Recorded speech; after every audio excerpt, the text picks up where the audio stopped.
Hello there. Welcome to Fate Mag Radio, the online. That is so not where we are. Gosh, this has been a long day. I've been moving so much stuff and I've lost my mind. My bad. Let's do a do-over, why don't we? Welcome to Paranormal Experience with Kat Hobson. I am Kat Hobson, and I'm so glad that you're here tonight because, every so often you get to have people over that you think are really cool.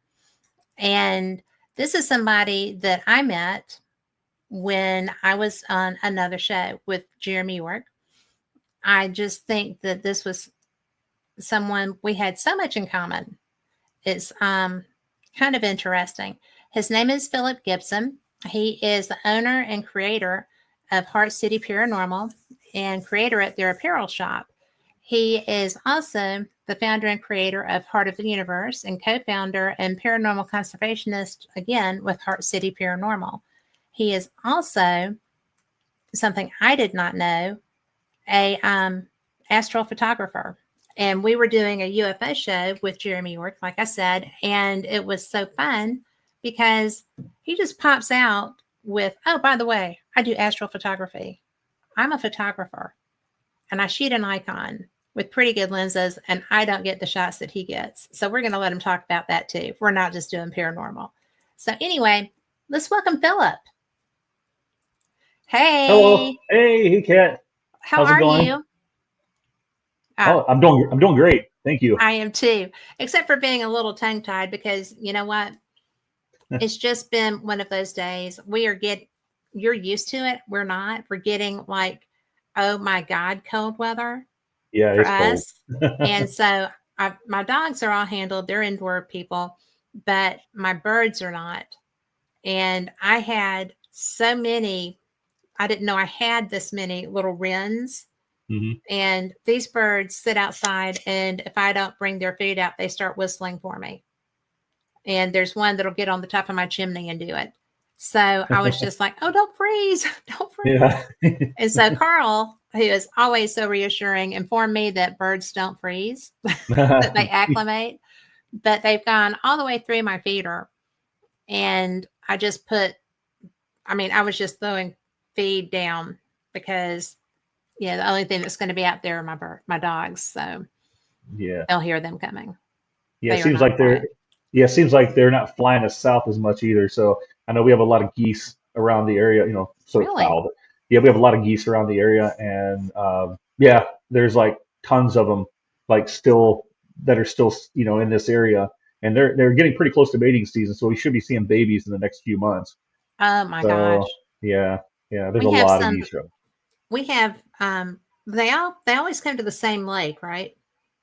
When they Uh, migrate, I yeah, I live right along a river, but I right? think they do come around the same bodies of water. Yeah, yeah. Because we have geese that come here in my neighborhood, and they will walk down the busy highway and cross the busy highway. And people here just stop for them because, Oh yeah, we're yeah. just so glad they're here. We love geese. Don't piss them off though. But No, it's so, no, they I chased my thought they've chased chickens my were bad. they've chased my dogs a few times. Yeah, Yeah. we'd walk them down the river walk, and they had babies. Obviously, it was during the their mating season. Then when they had their babies, so they're really ultra protective. Usually, they Yeah. don't really pay much attention to them when they're you know otherwise, but if the baby's around, yeah, you got to like go navigate way around them so they don't get crazy. Which I understand. It's their babies. They're trying to protect them. I'm Yeah, they kind of came like that after. with babies. Yeah. Yeah, yeah, they came after him one time, and yeah, it was they didn't actually get to him, but they definitely came at him. They're like, hey, don't you think about getting around my babies? Well, I have a daughter that reached into a brood hen's nest one day. Mm. So she learned that lesson very quickly. She was 2. And I also learned how fast and mean I can be. So it was, yeah. You just don't It'll mess with mamas and babies. it'll show you a speed that you never knew you had. I didn't know. I mean, I knew, but I had never been put to the test, Yeah, yeah, and that was it. That yeah. was done. So, you know, we had so much fun getting to know each other when we were Mhm. on before. And I just thought I'd like to talk to him some more because you do all the things that I do and Mhm. love. And, you know, it was fun to meet you.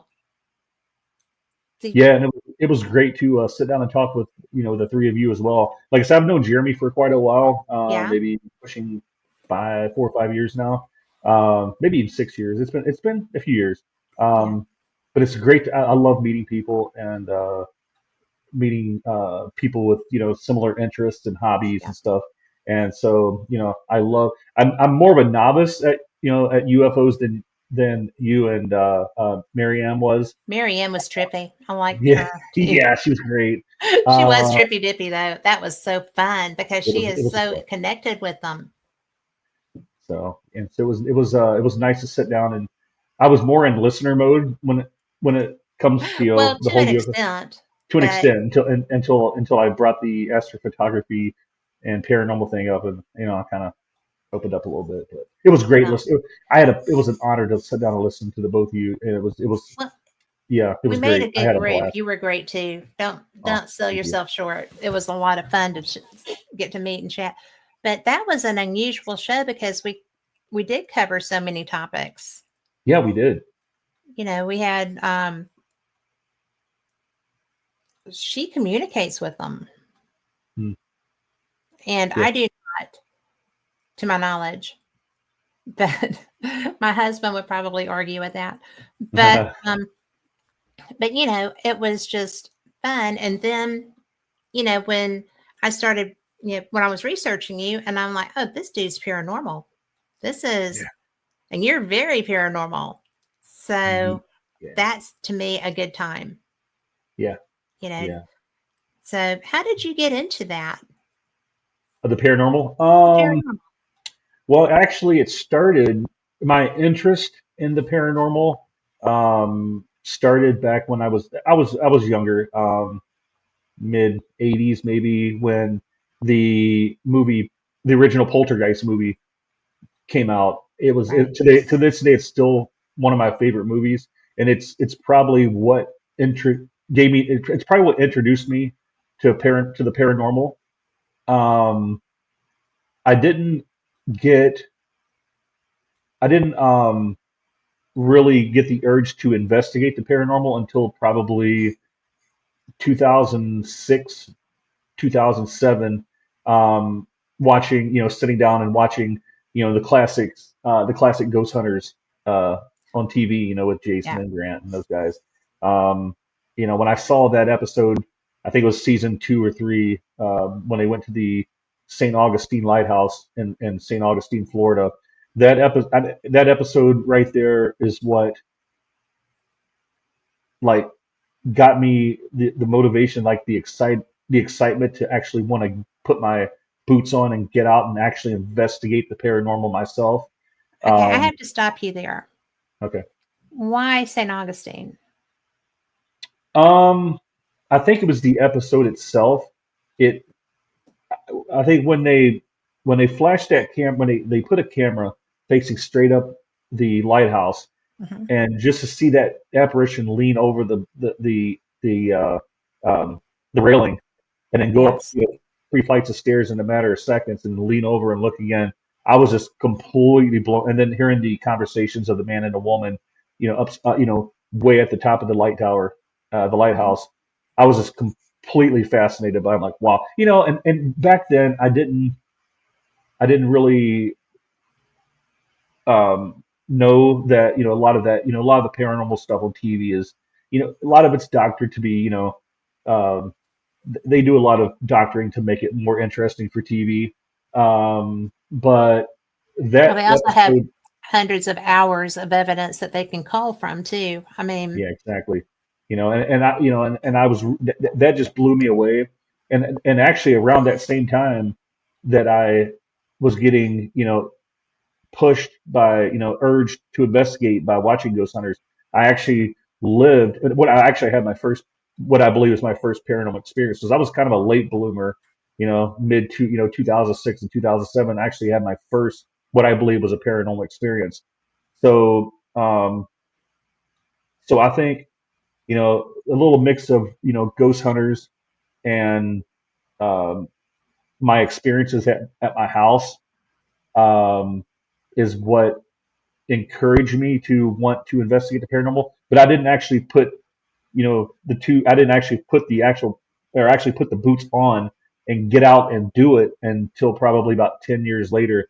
And that's when my friend, Shawn, and myself and his wife, Samantha, sat down and created Hart City Paranormal out of Elkhart, Indiana, and we started a team up, Mhm. and That's when we began investigating the paranormals. July, August of 2017. So I really haven't been at it too long. Maybe 7.5 years, pushing 8 years. Um, so, but I've experienced a lot over these years, um, and it's really it's exciting. I'm a very passionate EVP guy. I love Yeah. EVP audio. Um, Do I you? haven't seen too much as far as like visuals. The visuals in the paranormal. Apparitions and shadow figures. Yeah. I've never seen Well, an they're apparition. they're I've like the never seen a holy shadow. grail. Yeah, Yeah. I've never seen anything like that. Most of mine has been, you know, stuff moving on its own, and you know, disembodied voices and EVPs and stuff like that. But yeah, I've been investigating about 7.5 years. I took a break. I took a couple breaks in between. I had a little burnout in the whole thing, and just things that were I was letting things get to me that shouldn't things that I couldn't control, and it was frustrating me, and so it kind of burnt me out a little bit, zapped my enthusiasm, and I finally just you know told myself I'm not letting something that I can't control. It's just the state of the paranormal. A lot of the stuff that's going on in the field that's not the most pleasant things. I don't want to make that tonight's show or anything. It's just I just Aerodrama.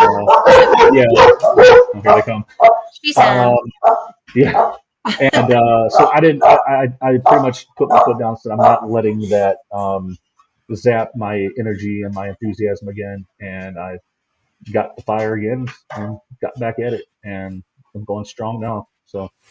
The thing that I have learned about dramatic people in the paranormal is that they're like that in other aspects of life also. Hmm. So you can't, and I did because I'm pretty much a flash reactor. Hmm. Okay. So because I'm old, so I learned how to temper that a little bit, right? I've got maybe a few decades on you, but it's so funny because I just learned that if somebody presents that to me, Hmm. I don't work with them anymore. Yeah. And if I can leave when that's happening, I will walk away while it's happening Yeah. because I don't want to get to the point that I'm going to sully my reputation or Yeah. something. Hmm. I'm just not. But there is a lot of that in this field, and I'm not really sure exactly why that is. I think it's because people who do this, and correct me if you don't think this too, but I bet you do because I grew up, I was already old, but watching Ghost Hunters from the Hmm. beginning. A friend of mine is who actually created that series. Oh wow, And I awesome. didn't know that at that time. But when I was watching that, I was like, oh, well, I've had these experiences all my life, but I never thought about documenting anything.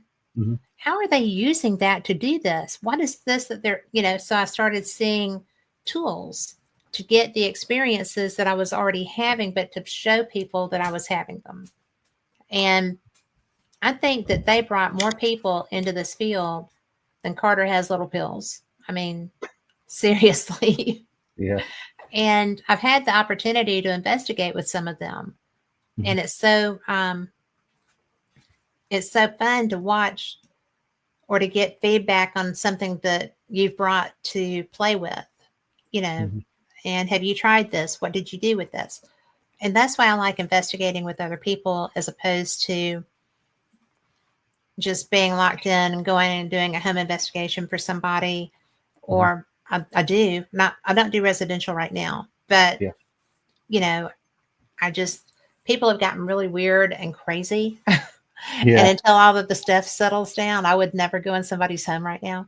Hmm. But with your EVP work, do you use tools for that other than a recorder?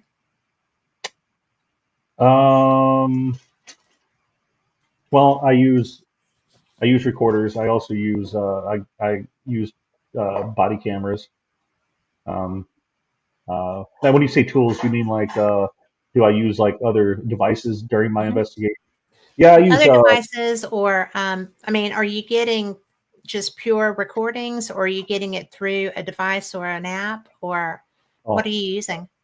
I just use I when I do my audio recordings, I use a Zoom H4n Hmm. uh, multi-directional I recorder. I have also that. Isn't that awesome? yeah I have That a is a couple good of them. I recorder. love them, and I also use an H3 VR recorder as well. So it's a device that's used to record audio for VR Hmm. virtual reality applications. Um, I also I yeah those are my main audio devices. I'll occasionally break out my and use the recorder on my phone because I used to use my back when I I've first done started. that. I used It recorders on works. my phone and stuff. And Yeah, I was going to say, because you have shadow figures behind you. yeah, that's her. Yeah, that's her walking back and forth. Yeah, But the beauty, I think, I love using just recorders, because if I'm using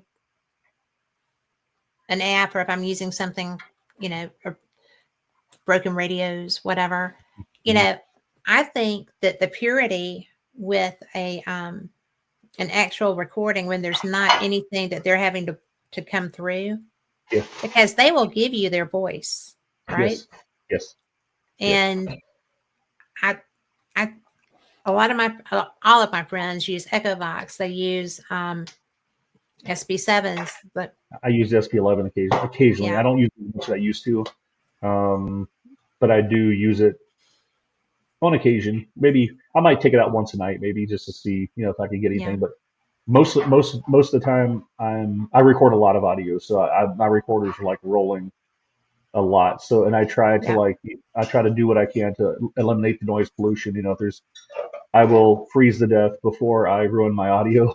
So I will turn off all heat, all the heating systems, and it's got to be yeah. silent. Very picky about that. Um, That's where the heated jackets and vests come in handy. yeah, So I'm so glad I bought one, because I have yeah, it for tomorrow. But because I will be taking the dogs out when we get off of here. So yeah. it's like, Me oh my too. God. So, but yeah, I think that's so good. Where is Hart City? We're actually out of. I'm actually. Well, I live in Elkhart, Indiana. So Elkhart, yeah. with the heart, it's in northern Indiana, near Okay. South End. And so the whole Hart City Paranormal was made because of Elkhart, the With the heart. Elkhart, yeah. Yeah, and so we kind of picked that apart and used it to create our name. So yeah, we're up in northern Indiana. Yeah. Okay. Because I have friends that own locations and stuff. And one of them is, my friend lives in Indianapolis. Her jail is Hmm. in Paulding, Ohio. Hmm. And have you ever been there? No, but I've been invited to go to. I've been invited to go there once, twice with some friends for a public investigation, and If you not get a too. I'm not chance, even the publics are good, though. okay. Yeah, and I never went though, but I've heard a lot about it though. I'd love to check it out sometime. Well, make sure you have your recorders, Yeah. Oh, you know because me. it's really amazing how much those spirits work to communicate. Yeah. They're really cool. And, I appreciate that, because I don't get to go there very much. Yeah. And she has a portal, Hmm. the original portal that Steve Hmm. Huff created, and she bought the specs and built it. So she knows what's in it. Hmm. And that sucker will sit there. Like, I was slicing and dicing for a cookout she was having one afternoon, and her husband was in the room with me, and he does not like when the spirits talk to him, but the portal was on. And so while I'm talking to Vincent and chopping vegetables and whatever, you know, we're getting responses to our conversation through the portal. And I'm not thinking about it. I'm just responding to them, right? As well as him. And he's looking at me like, I got to go. Yeah. But you will love that. You'll love that for EVP work. That place is Yeah. cool. Yeah. Um, Yeah. I, like I said, I started off using my phone as my recorder when I first got started doing paranormal investigating. And then, I kind of progressed into more better quality recorders, but yeah. I've learned sometimes, and I know audio is kind of weird.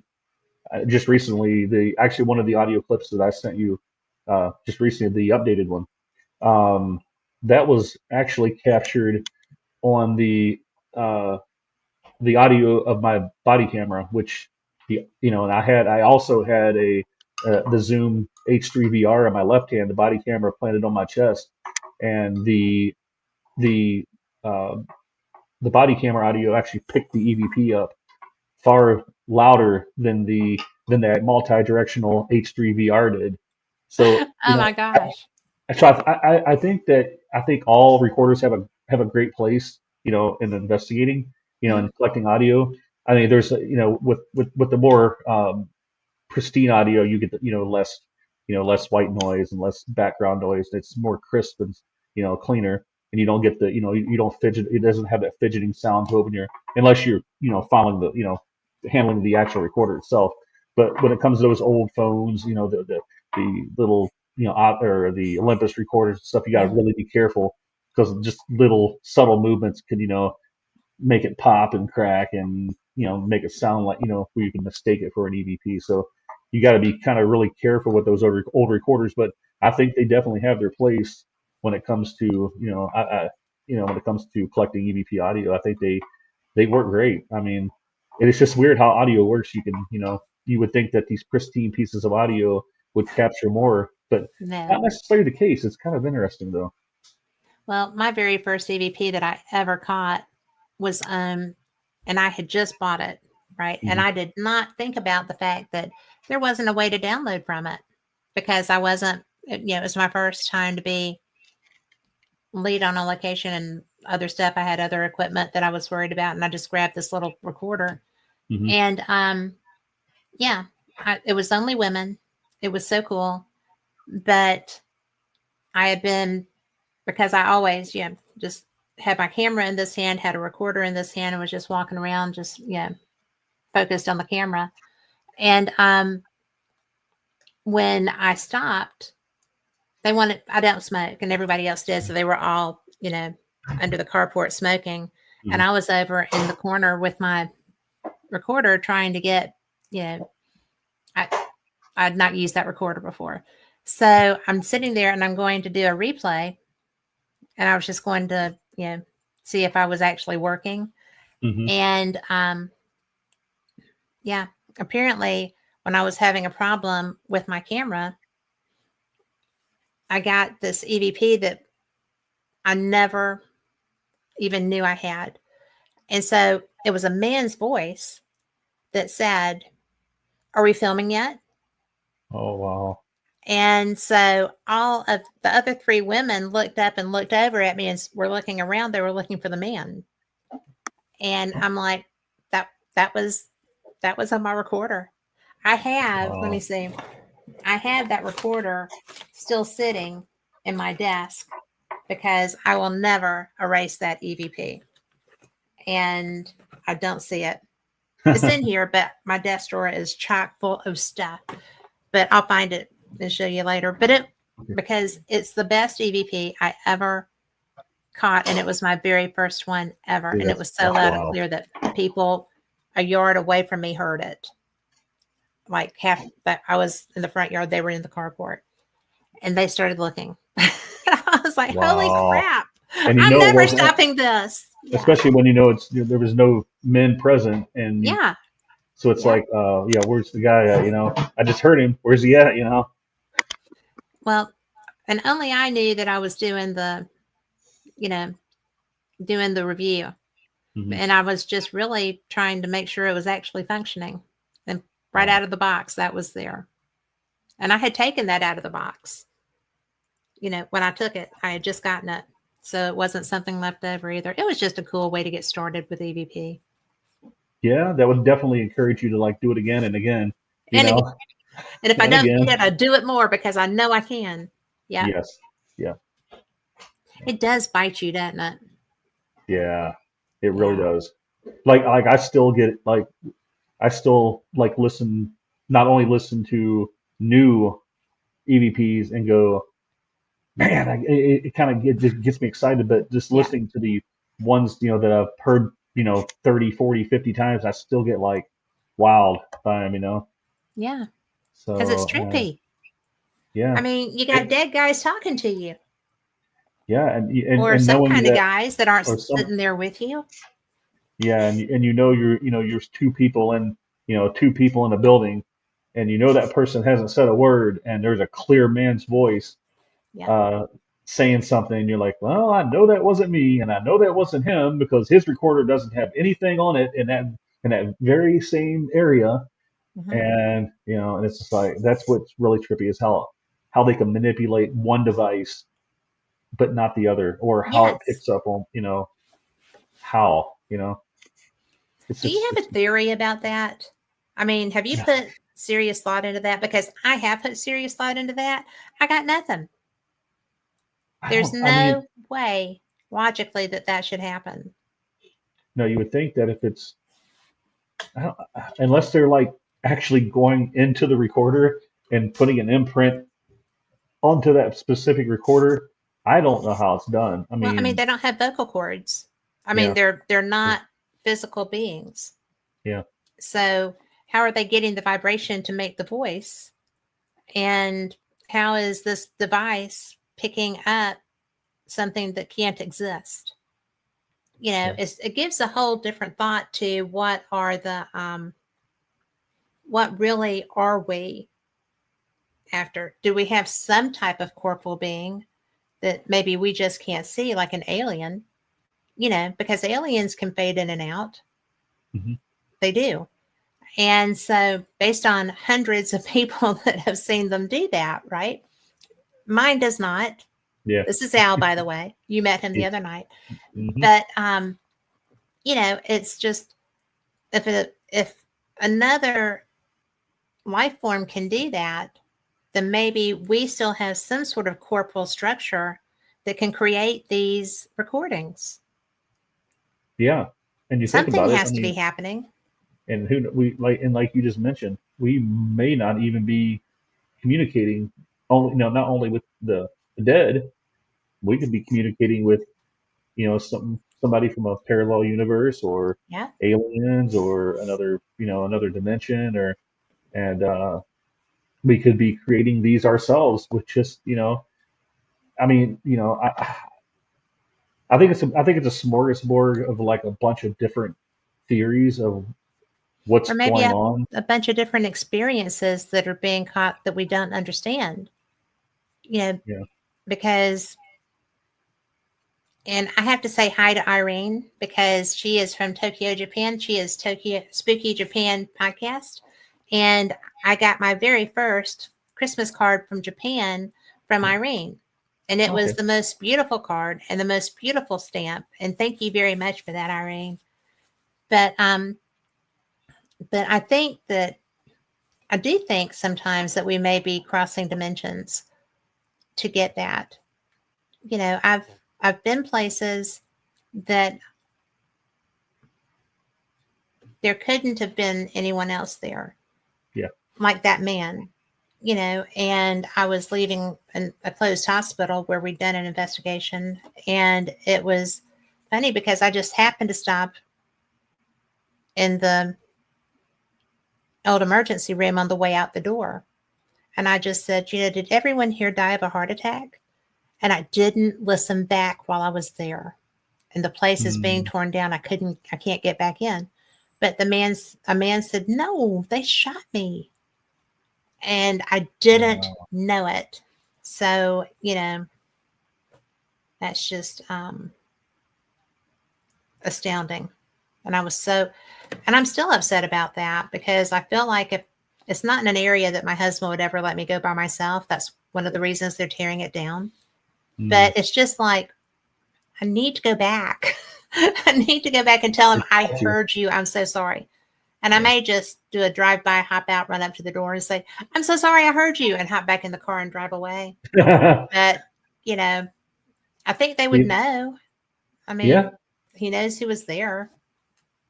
But And I think it's great when you get that disembodied voice because because I don't I sometimes I will review audio on site. I Um, very rarely, I do more now. very rarely because I like to keep because I think it breaks up the flow. You know what I'm saying? You get what I'm Rhythm. saying? I Yeah, the totally flow get of that. the conversation, and because you never know, you don't know how they're how they come and go because you could be in they could be sitting there talking to you and you stop and you go, okay, I want to review this real quick, and they zap out, and you never know Well, because we have no idea what they how they do things and how they function. So I try to keep it going, and it's just unfortunate that they're sitting there talking to you, but you won't hear it until you get home and review that evidence, unless I've started unless telling them that though. yeah, me too, I've started telling them, and me too, if you're all the talking to time. me, I will know it later. I just don't know it now. Hmm. And if I can, I'll come back and we can finish the conversation if you had something to say. Exactly. And that's one of So, the reasons. That's one of the reasons why I do take. I don't. I guess when I was younger, well younger, as I meant, like when I first got into the field, I was really like gung ho about trying to check off locations, check off this location just to say I went. Now I'm more into taking, three, four, five different locations and constantly visiting those oh, locations to develop a rapport with the spirits, and it is pretty useful, and it's been pretty efficient and successful. Um, at least visit them twice a year possibly because I think it's just like a friendship. You it know, is. Yes. you go once and you don't go back for 5 or 6 years. They might not remember you, but if you continuously visit, and then visit these locations and communicate with these spirits, it's like a friendship. It just continues to build and build and build, and they won't forget you. And they want That's a great point. and they long to talk to you again. They're like, hey, I'm back, and they're like, oh, great. For instance, um, my ex teammate Shawn, who was in Hart City Paranormal with me, um, you know, we were in constant communication with this child at a place called Grace Cemetery, which is here in Elkhart. Very active cemetery, very active. But we also believe that we're in contact with him at the sheriff's residence at Old Kosciuszko, and possibly even at a place called Eden Springs Park up in Benton Harbor. Um, I think he may be following us around. I can't prove that by any means, but he has responded once. I asked him, "Are you following me? Have you followed us in different locations?" He said yes. Um, one That's response, different. yeah. So I'm like, I want to believe it, but I can't say it's definitive. But what I was He getting told at, you. yeah, he did tell me. He did tell me. Um, so we kind of play off as in we kind of play it as he does follow us around, and we accepted that. And but what I was getting at, about the whole, continuously visiting these spirits and developing a relationship or rapport with these entities. Sean goes, we would occasionally take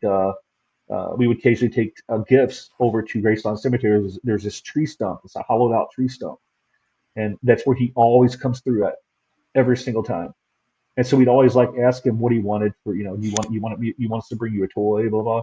And he's responded, a few times, train. I want a blue train. So Sean would sit Oh, right down on the tree stump, get on Amazon and order a train and bring it over to him 2 days by later. Jingo. Yes.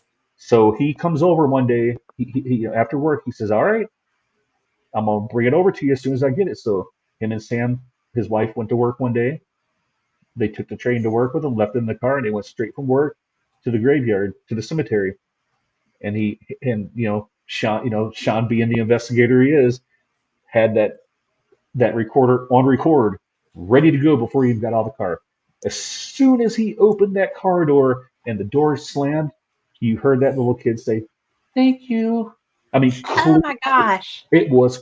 I wish I would have had the EVP like share with you, but it was. He sent it to me. He said, "Look, bro, man, you gotta listen to this."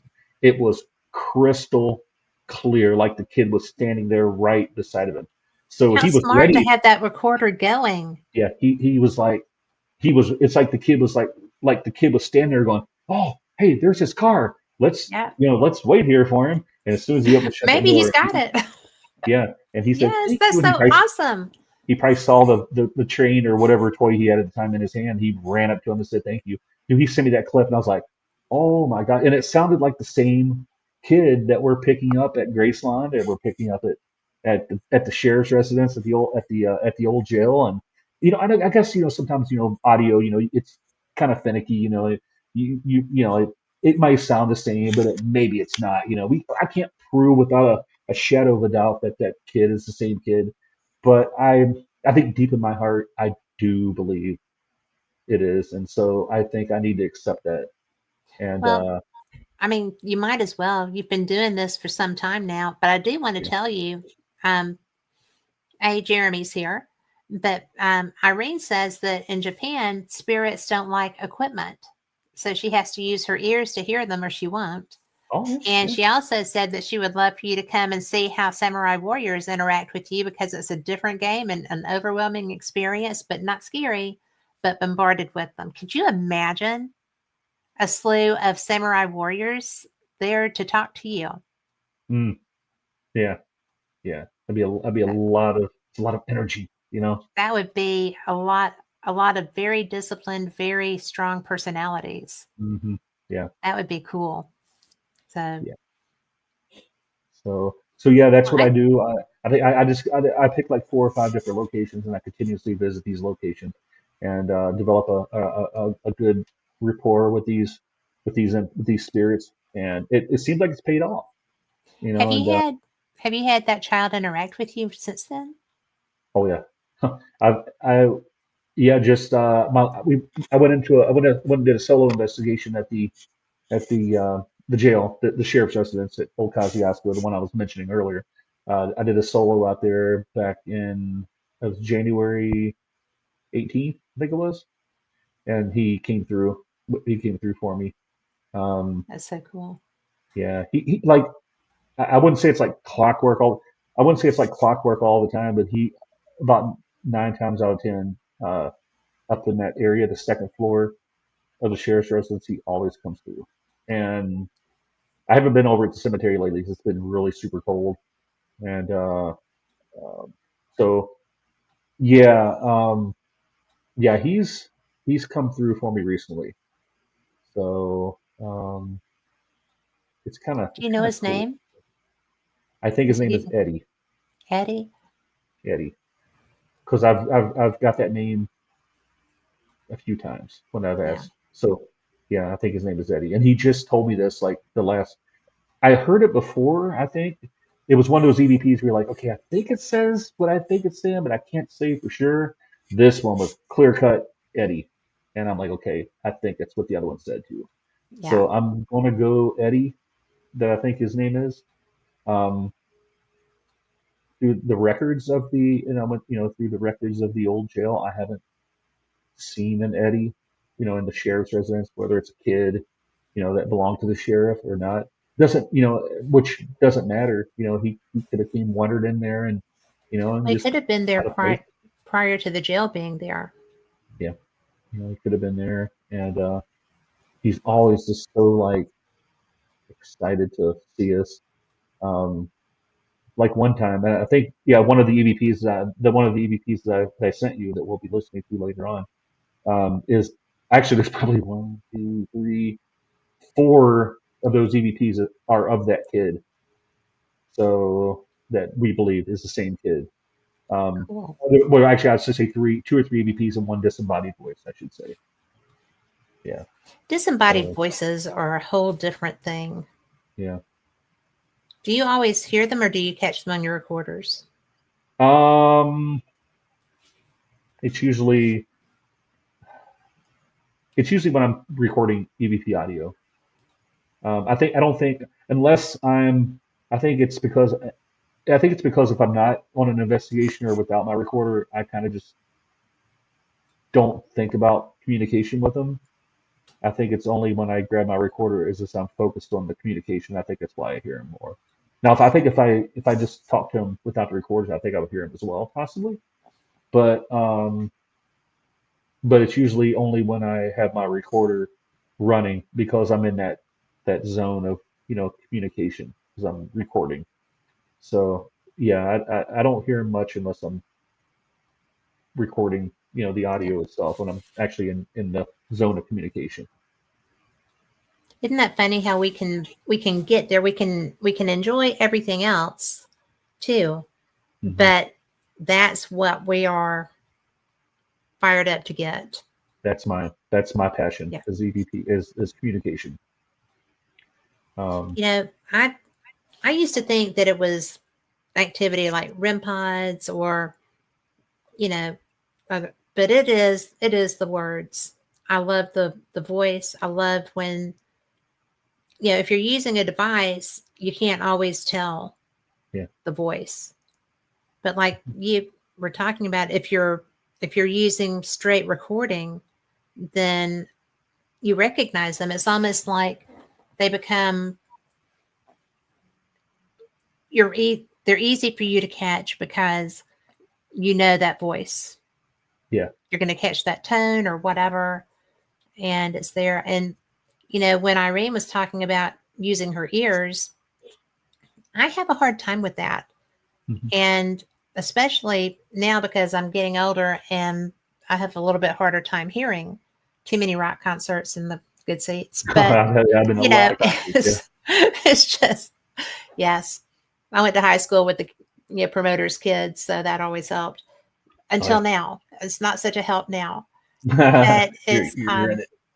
it's so much fun because I get excited. I feel like it's a like you with that child. It's a friend. It's somebody that recognizes when you get there, Yeah. and it's just kind of pretty cool.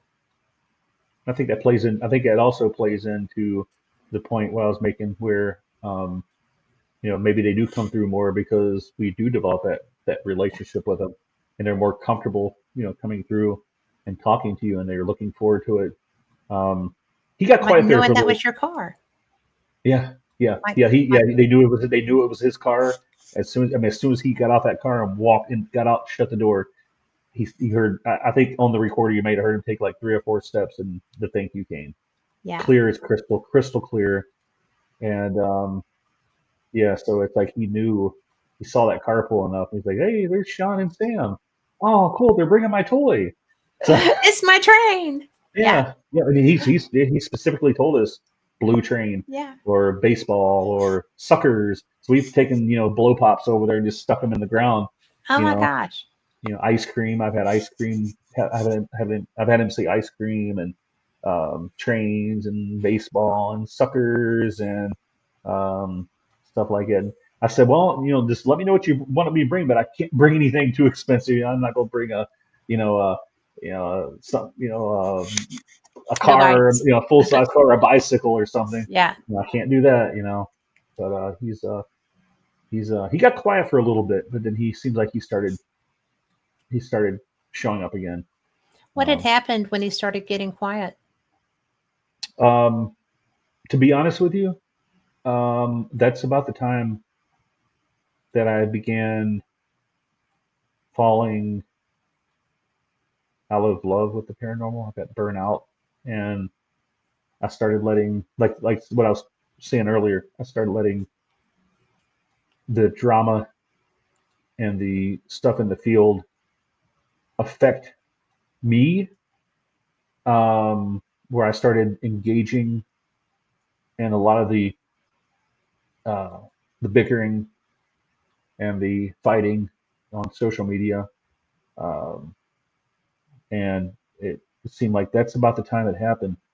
And it's like, it made me think like, man, maybe maybe he picked up on that. Maybe that energy shift, just like they did not want to be around me, you know. And it Yes. bothered me. It really did bother me. It's not what it kind of it's part of why I decided to put my foot down and um, get get that fire back because I knew that this is who I was. This is where this is what made me fall in love with the paranormal was that communication. And when I lost it, man, it was like it hurt. It hurt. It really did. It bothered me, and I uh, I had to get a grip on it. I had people in my ear talking to me and telling me, "Man, you can't let that stuff get to you, man. I saw you when you came up in this field, man. I saw this fire, yeah." And I said, "Yeah, I did it. I got back, I got that fire back. Yeah, it feels good. It feels really good. You know, Well, I'm sorry, I'm getting emotional. Sorry, but it's okay. um, It's an emotional thing. I mean, yeah, because it's I think it's such a sacred yeah, communication that they give us because they're dead. They don't have to yeah. be here. I don't No, think they have to be here. yeah, I think that for some, I don't know why people don't cross. I believe it's because a lot of times, I think they're afraid of what's coming. Maybe they didn't anticipate, yeah, they didn't feel like they had time to get things right or whatever. yeah, I don't know. And certainly with children, I think they're confused. They don't understand why things are different. yeah, But children also are the most adaptable of us. And so I feel like that's why they can be places. yeah, Um, they're certainly the most adaptable of us in the living phase.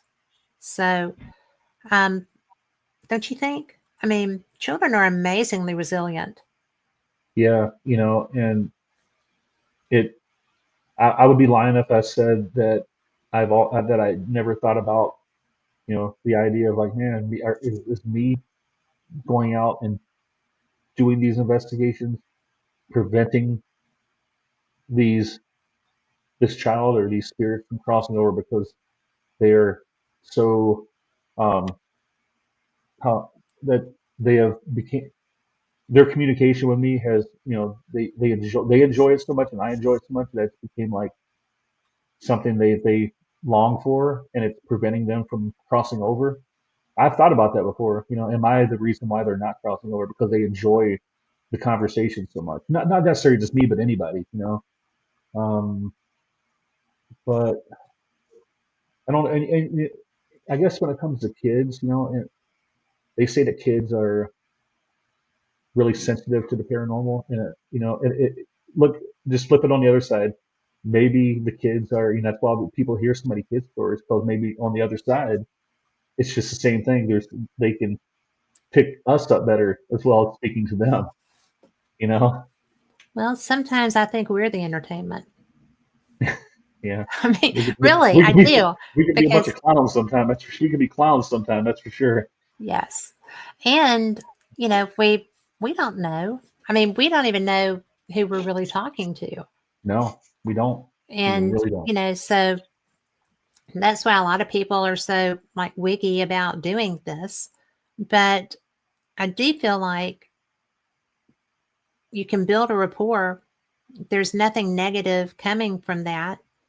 Yeah. Yep. And, you know, I do think that the down team is really good at deception, but I also think that there are tells with that. Yeah. I do think there's a dark side to this, but And we I got we don't got seek it. we have to take that risk. I think Yeah. it's Well, I mean, there's a yin and a yang. There's that with everything that we yeah, do in life. everything. Absolutely. And, I had experiences that I had to go find somebody to help me with. I have. I mean, I I got an attachment from somebody that didn't know how to do Reiki, but were doing it anyway. And instead of slinging to the ground, they just went, "Poof," and I got hit on my elbow. Seriously, something hit my elbow. It felt like a prickly pear. And I was like, Wow. what the? what the heck was that? Yeah. And I turned around and he had just gone down again and was getting ready. I said, do not sling that out. You throw that to the ground. You do not just boo, boo, boo. And he was just like, well, but I was like, no, take a class. I mean, seriously, take a class before you do Reiki on somebody. Know what to do with that energy you're taking off of them. Yeah. But it was, oh my gosh. Do you know how long it took me to heal my aura from that? It was terrible. It took me about 2 weeks of salt soaks. Wow. And a friend of mine was like, can I look at you? And I was like, yes, please do look at me. And she was like, I've never seen anybody heal that fast. I said, I was determined Yeah. because I don't like having my protection broken. Yeah. And that was wiggy. Yeah. I did not know that would really happen. I have been trained that this is how you do this, but I had never known of that to happen. So that was my learning experience too. It was just like, oh my God, what are you doing? So yeah. I've been So through you do have to watch out, and you have Yes, to you do. know who the heck you're investigating with. Yeah. Yeah. Not Connection, everybody energy, and takes it connection is seriously. everything. Yeah. So anyway, I digress. But protect your aura. Always protect your own freaking aura, You have to. and You don't be have around to. idiots. And that's why that story that what I was mentioning earlier. Yeah.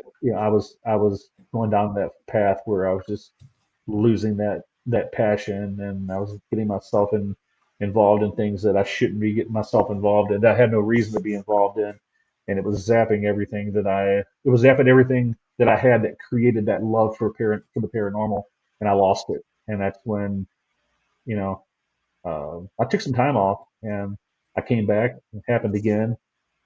Took some time off, and finally I came back again, and this is when I told myself, nope, that's it. I'm not doing it again. I am not. I haven't been doing this for 7 years just to like let this happen. No, I'm getting that fire back, and I did. Was I it started specific individuals or just situations that were occurring, or what drove you just away? um a lot of the fraud, a lot of the it was a little bit of everything. I think just it started it started mostly with when I started confronting a lot of the fake YouTuber paranormal videos, the teams that I knew were faking, and they were misleading people and making money off of them. And I was confronting them and um, you know calling them out, on social media and all that stuff like that. And um, they, I would get ganged up on by a lot of people, and then by the end of it, they were like, "Damn, you were right. They are, and I'm just like, I told you guys, but you guys, the only thing you do is gang up on me, call me jealous, and call me a Oh, that hater drives me crazy when people call you jealous because, you know, and they call me this and nobody that, nobody's an expert. you know. This is not a real science. It's becoming one because of all the work that people have put into it over the years. It's finally becoming something that people study, but mainstream. Yeah. But when I'm jealous because you've got something that you can't technically prove, and I have stuff that I can't technically prove either, but that doesn't make one of us better than the other one because we're Yeah. both doing the work. I don't deal well with that either. I actually had a guy that does a paranormal event company get pissed off at me. And it was only, he got mad because I was on a show Mhm. and they wanted to know if I had any footage of me investigating. Well, I don't because I'm always the one with the camera. Mhm. But this guy had done a sizzle reel that he invited me to participate at the location with. And so I thought the work was so good that I just told the production company, you can reach out to him. I don't know what he's going to say about that because Mhm. we don't really talk anymore, but it's really good footage. Hey, Keith. So it was really funny because, oh my goodness, Facebook blew up just on his page. I mean, Mhm. he was the only one ranting. And I'm like, that's okay. The only reason I even suggested that was because it was such good footage. Yeah, We all looked good in that, but I would only have used that clip. yeah, And he was like, "Oh, well, you just use and abuse and you show up for free." I said, "Because you invite me. yeah, Hello." You know, yeah. you got So, it was just stupid because, I really liked investigating with them yeah, and I really liked that person, but he was just he was the flip side of, and it's so funny when they turn so fast because you're like, "Oh, that's who you were the whole time, right?" yeah, How did you get that yeah. past me? I'm really astute when it comes to that. But it happens. It I had does. people. I'm glad you fought your way back. Yeah, I've had I had people in my ear, and I'm not afraid to give them props. Or my buddy Austin Maynard. Um, he's a he's a he's a developer, develops devices out of Ohio. He was one that always told me, Phil, don't worry about that stuff, man. Just focus on what made you fall in love with what you're doing. And Exactly. I would hear it, and I would like let it, I would make it work for a little bit, then it would just fall all the wayside. I'd be back to doing the same thing. And so finally, you know, uh, you know, I'd go back and listen to a lot of the things, a lot of the things that he told me, and I, he's one of the ones that would tell me, just keep, just man, just focus on you, man. Just don't worry about these guys. Regardless, they're going to do what they're going to do it regardless. Just focus on what you, um, which what made you fall in love with this, and that's what I did. And I started, and it worked. It really worked. I got to give credit to Austin, and he's been a mentor, and then Brandon Alvis, he's been just a man. Yes. He's been an amazing. He's become a really really good friend of mine. We talk a lot, and we've been talking since since he first joined. Since he first got on the Ghost Hunter show. Back years ago. We've Yeah. been talking since then, and he's been such a great uh, mentor as well to me, and just bouncing ideas off of him and stuff like that. And, yeah, he's became a really good friend of mine. Him Yeah. and Austin has just been great, and helping me uh, keep me helping me stay in line. I guess you can say. Um, but I'm doing really good right now. I feel more on fire than I have in the past probably couple of years, and Well, I I'm going to have tell you that no, you are on fire. yeah, I mean, I have you no. love this stuff, I love it, absolutely love it. and I recognize that. Yeah, That's um that's what makes us keep doing it. And yeah, Keith Ottersberg, who is very wise, says other people's issue with us is their issue, not ours. I totally And agree. And I had a friend who, when I was being attacked by this person, just said, everybody knows who's got the high road in this. You just do you. Yeah, And that was the biggest compliment I think I've gotten in this field. And I've had people tell me things before, but that one, everybody knows who you are. You just be you yeah, because everybody knows who that is too, because he's showing us right now. yeah, And that was huge, probably just like for you. yeah, yeah. Just It was stay huge. in your lane. And Right. the thing is, I've really had, I've been very fortunate not to have anybody come at me directly. So I've been really fortunate about that. It's a trip. Um, I haven't been attacked too much. That's I the don't only want to be. time. I don't want to be. Nobody's ever done that before. And I don't. Yeah, I've been very fortunate with that. That I haven't been actually the victim of a attack. I've been called, like I said, I've been called a hater, and I was called jealous, and stuff like that because I was calling out these people. You know, but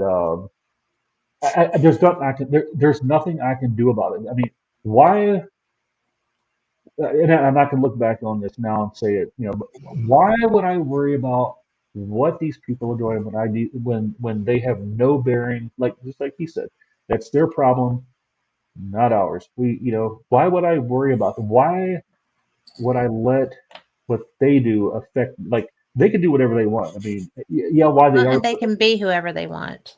yeah, maybe they are putting a giving a black eye to the paranormal, but with some of their stuff, with some of the way they act. But I can, it doesn't like destroy the field. It's not like they're the be all end all of what's going on. You have your own path to take.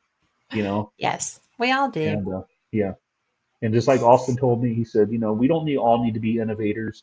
We don't all need to be, developers. We don't all need to be content creators. We need to just focus on what, like I said, 10 times already, we need to focus on what, you know, we did to make us fall in love with this. Been the best words I've heard, in the last couple of years, when it comes to like me getting myself back on track again. And so I think that's what it all comes down to is just do your thing, man. Just do your thing and, you know, continue to do your thing and do what it takes to, to keep that passion level and keep that enthusiasm, up, while, you know, being, with the utmost dignity and respect of the field itself. So I think it's what we got to do. Well, you know what? At the end of the day, you're who has to live with you. Yep. Yep. And I think as long as we can do that, then we have a pretty good time and a pretty good life. Yeah. And through, you had Austin in your ear. Yeah. And I had, because I was floored when this came at me. I was just like, and it was just one person, right? And the people that knew me were like, why is that happening? I said, because he didn't get on a show with that footage, I guess. And he was angry. And then when I asked for it, it was just adding insult to that injury. Yeah. But I mean, I didn't even ask for it. The producers did. But it would have featured him too. So it would have been good for him too. But that anger that he thought I was going to be getting one over on him or something. I don't know what the things, but he cut his nose off to spite his face because he looked really good in that footage too. The whole group did. Yeah. And it wasn't just me. But it's Keith said ego and jealousy. Well, it was, but that happens. And you just have to, I wouldn't spit on him if he were on fire, but I might call somebody too. So Yeah. not really. I wouldn't let somebody suffer. But even somebody that was that mean. So enough about mean. You brought toys. Yeah. You brought goodies. Yeah, I brought goodies in the form of Yeah. audio files. And now these are numbered. And we're going to go with number 1 first. We're going to go follow your lead. Do you want to set it up? Yeah, yeah. Number one, yeah, I went straight for the jugular on this one because it to this day the it's the most insane piece of audio that I've I ever captured or my team has ever captured.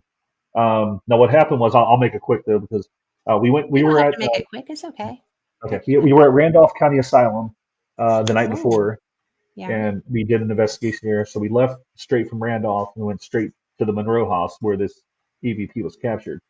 We got there about 10:30 or so, and we got there. It was just me and my teammate Shawn. Lisa, our other teammate, she had to work later on that night, so she didn't stick around. So me and Shawn went straight from Randolph to the Monroe house, and we were going to spend the night at the Monroe house. And so we got there, parked, came inside, just kind of sat in the living room, just kind of hung out a little bit, just kind of just resting a little bit. We were up all night. So we sat there for maybe an hour, and I said, all right, Sean, I'll go and start bringing my stuff in. He said, okay. So we start carrying the boxes in. When you walk in the front door, there's this big table right in front of you with a big TV above. So we, a big enough table you can put your boxes in and open the box and get all your equipment out. So Sean was sitting in the chair by the window, and I was sitting there getting stuff out of the boxes, taking stuff out. And to the right, if I look to my right, there's a kitchen with the door was open. There's a kitchen with a door across on the other side of the kitchen. And so I'm sitting there taking stuff out. Next thing you know, I heard this. Whatever it was, it something grabbed the doorknob and it sounded like about to shake the doorknob off the hinges, like shake the whole door off. Oh, Literally, like, wow. and I just stopped, froze. I'm like, I looked at Sean. I'm like, man, you hearing this, dude? And he's like, yeah, yeah, man. So the investigator and me, I grabbed my recorder and I zoomed right into the kitchen. Didn't catch anything on that recorder. So I'm like, okay, I reviewed it and I was like, I didn't catch anything. So we were still getting stuff out of the box, and I said, all right, Sean, I'm gonna go and take these cameras upstairs and start setting them up. Sean said, okay, I'm gonna put my recorder over by the door, over by that door that was shaking, just if maybe we can catch something else up there. So we put the recorder down, and we went upstairs and did our thing. About 20 minutes after he pushed record is when we caught this EVP. So it was just me and him in the house, no baby monitors in the house, in the middle of the house, in the middle of the kitchen, All and right. we captured this audio, which is still just that today. It's the most insane piece of audio we've ever captured. It's at the Monroe House in Hartford City, Indiana.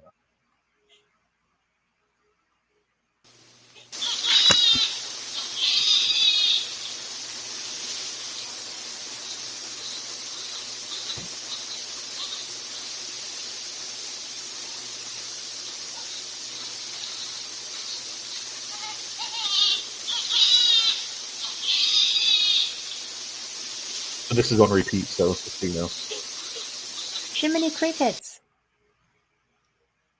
Oh my gosh. That is so awesome. Yeah, it's a full fledged baby. He sent me that he said,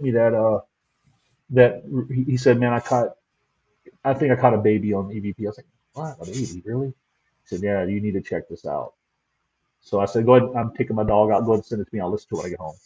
And I heard it. My jaw hit the ground. I'm like, you got to be kidding me. I get, and I sent the audio to the owner of the house, Pam and Eddie Morris from, they owned the house. And she said, I'm gonna tell you right now, Eddie is not going to want to come in this house by himself after hearing this. Um, and I can say this now because I mean, obviously it's in the public. Um, she sent me some information either that night or so it's been almost 4 years ago. So she sent me some information later on that evening and said, I don't want you putting this on social media because the mother of this the mother of this baby is still alive and living in Hartford City.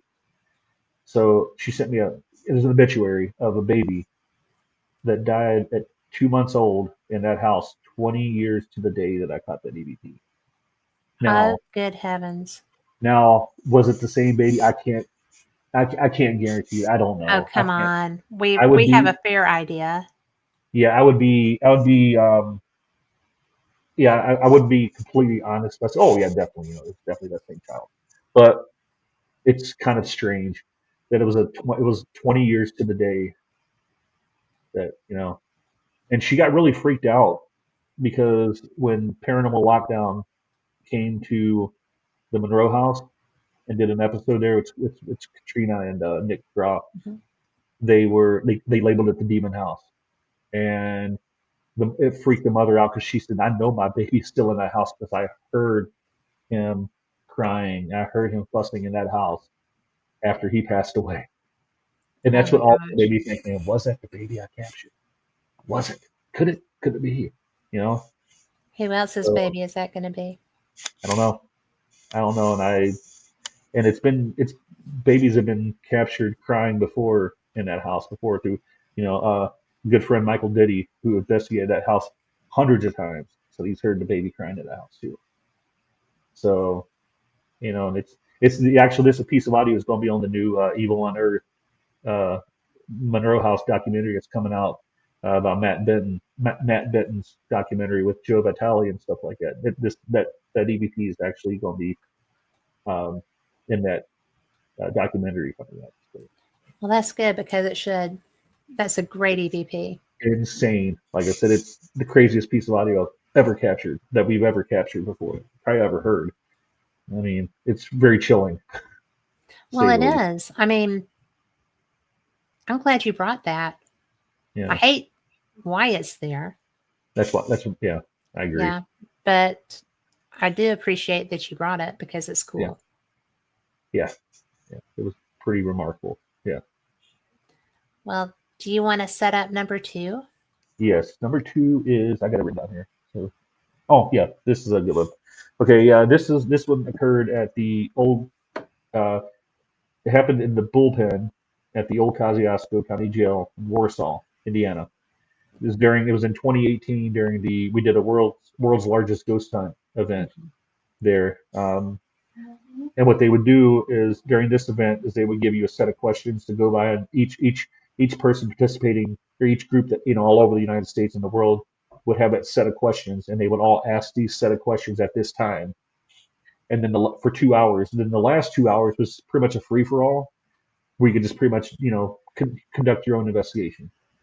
And this occurred during that free for all investigation. Um, at the jail, the ones that used to do the investigations, well, they still do. Mary Ann does, but her and Evelyn, her sister, they do the host the investigations at the jail, and did all the history of the jail. So they brought this picture of a guy named Judd, which is Annie Chaplin is one of the house, just supposed to be one of the house spirits at the jail for and I'll get to why she's, why her ghost or spirit is still there. But she brought a picture of Judd, which is Annie's brother, and you'll hear in this clip, Mary or Evelyn asking, Annie, how old were you when Judd left home? And then you'll hear a response, and then Shawn actually heard it with his own ears, Oh, so okay. it's a disembodied voice, and it was the correct number. Like I had my recorder going, there's like three recorders going. I checked all three recorders and nothing was heard except on his recorder. And he was standing right in the doorway and heard the response, which was the correct response because Marianne and Evelyn knew how old Annie was when Judd left home. And the one that whispered and came through was who we think is probably, uh, was Annie whispering in Sean's ear, and Sean heard it with his own ears and actually captured it on his recorder. Awesome. The number seven, which was how old she was when Judd left home. Wow. Yeah, so So you'll be that's able number to hear that. two. That's number two.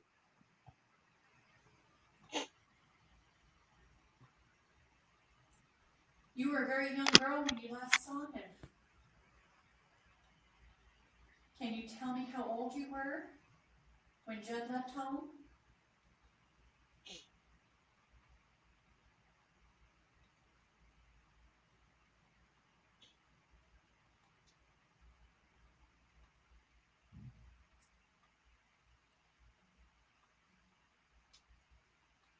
Did we disturb you with this picture?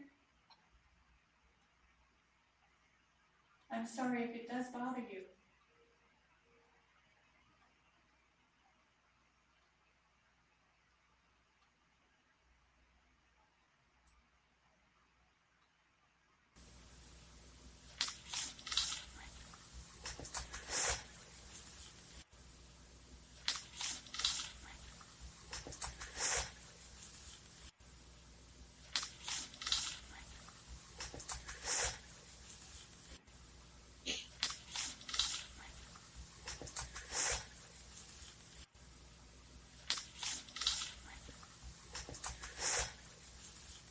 Did you know that Judd had gotten into some trouble?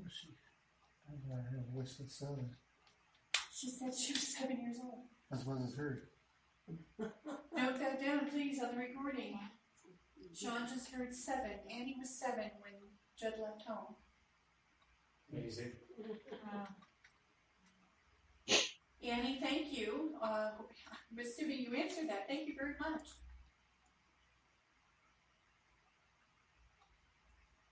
That was it.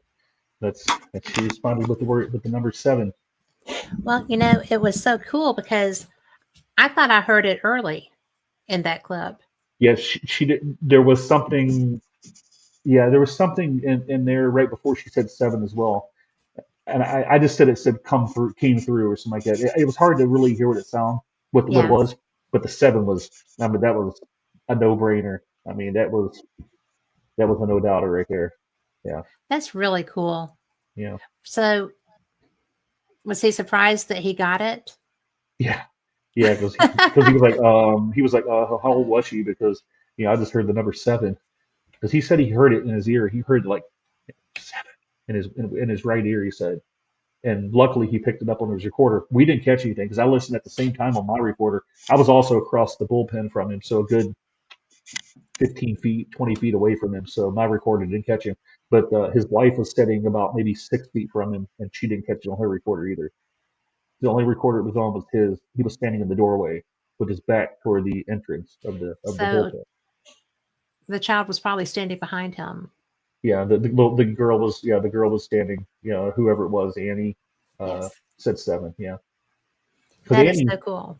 Yeah, yeah. So yeah, she's a resident of the jail because of what happened to her at the jail. So it was a interesting story, and that will actually, you see, yeah, lead us kind of in. I'll kind of lead us into the story of Annie with this next EVP. But Okay. so on this third EVP, um, what happened was the story is Annie. She was 21 years old. She was the daughter of a man named Morse Chaplin, who was a very pronounced, well-known, wealthy man in the city of Warsaw. And Annie got tied in with this um, singer sewing machine salesman from South Bend named Gwen Smith, and he was a little bit older than she was. So he, was, me and Andy was younger. He was a little bit older. He was able to talk her into stuff and blah blah blah. He talked her into like actually forging a check for $250 and trying to cash it at the bank. Well, when they got to the bank with the check, they busted them and pretty much arrested the both of them and put them in the jail. Um, Gwen bailed out.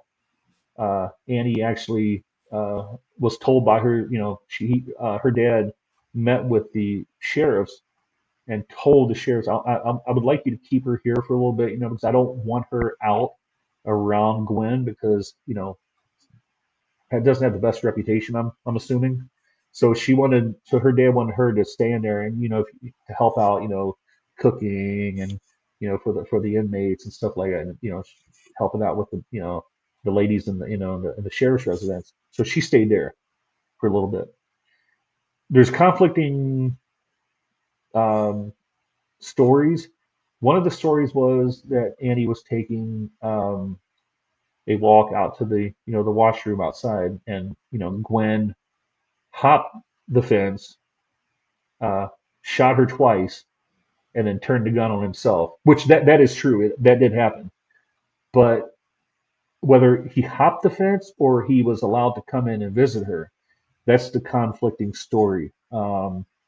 But yeah, he did pull the gun, shoot Annie twice because he was so upset because uh, she did she acted like she didn't want to see him, so and she didn't she wasn't out of jail, so he shot and killed her and he killed himself. So that's why we think that Annie is actually still at the jail, because I've actually heard her voice of who we think is Annie at the jail before, and many others have actually heard her as well. Wow. So that's the story of Annie. And Gwen is actually buried here in the same town that I live in Elkhart. He's buried in a cemetery called Rice Cemetery. So, Interesting.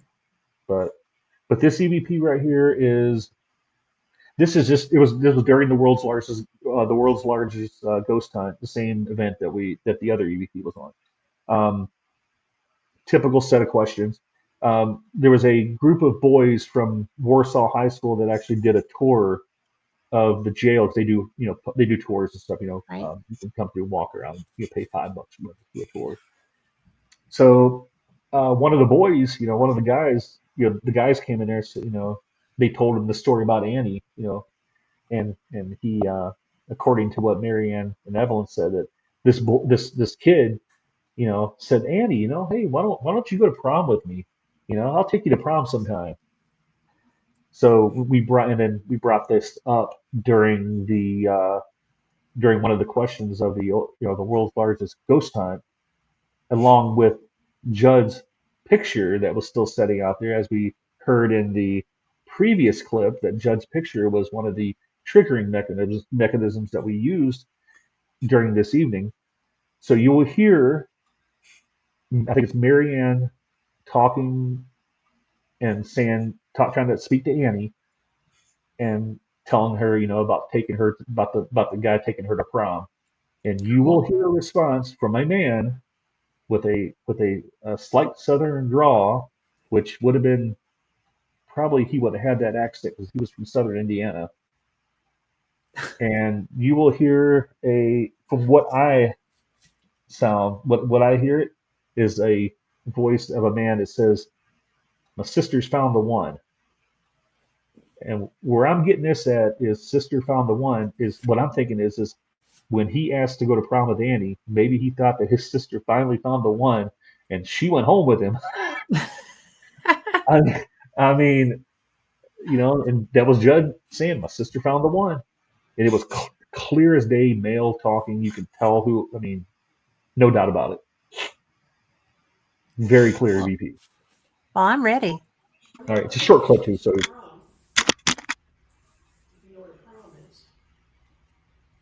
School dance?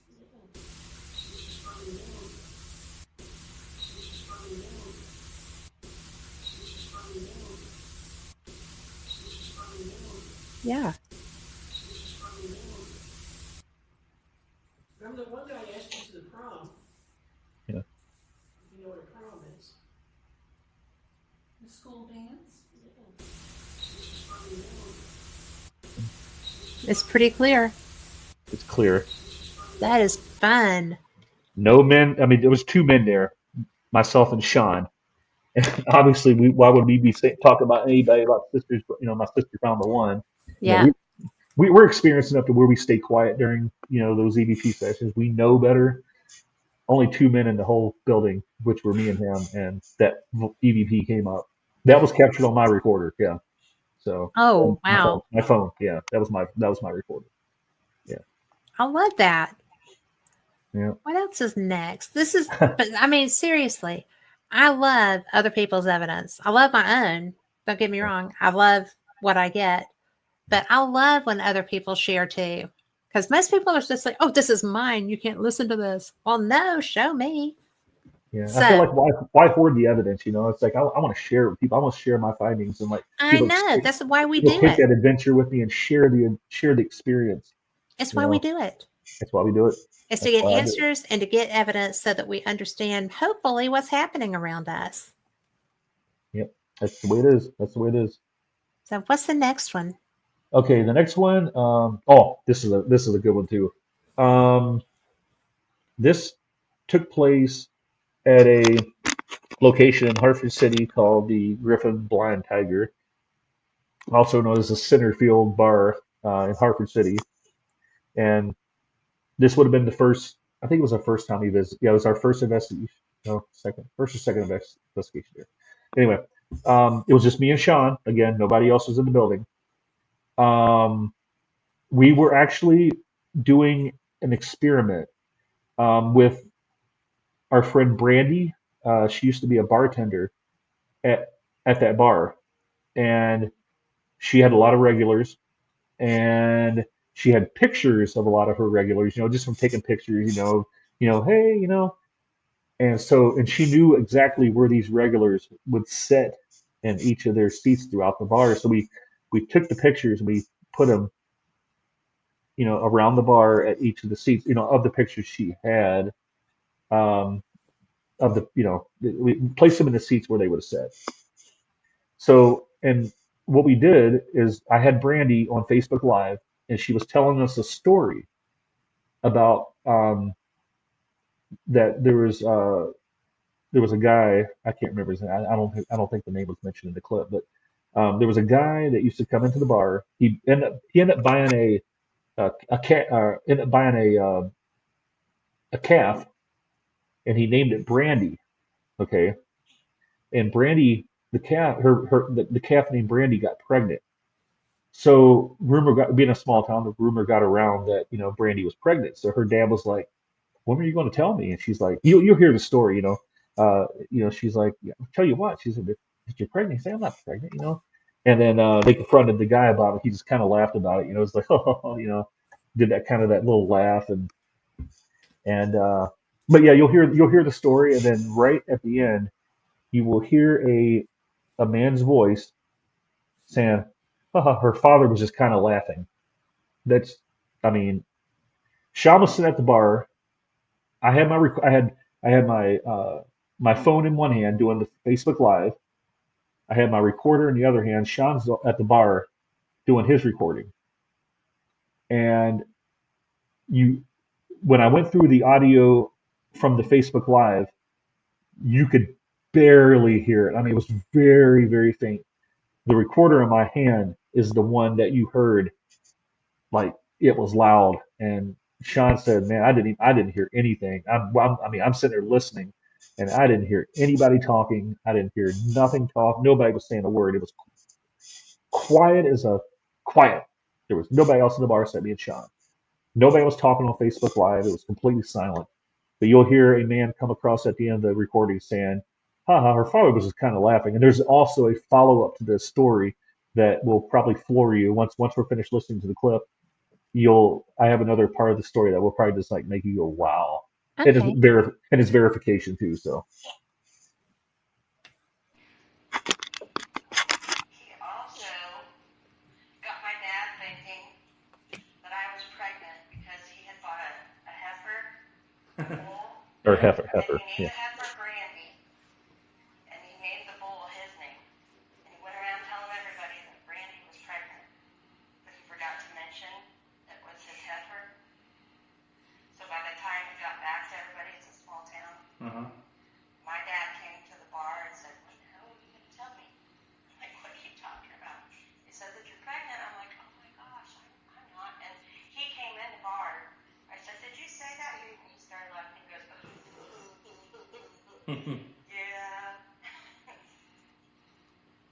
Did you hear that story, sir?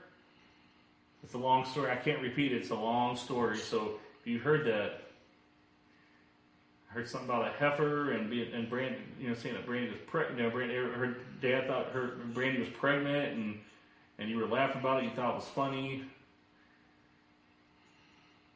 So, sir, can you tell us your name? We'd like to know your name. No, my father was kind of laughing. No, my father was kind of laughing. No, my father was kind of laughing. No, my father was kind of laughing. No, my father was kind of laughing.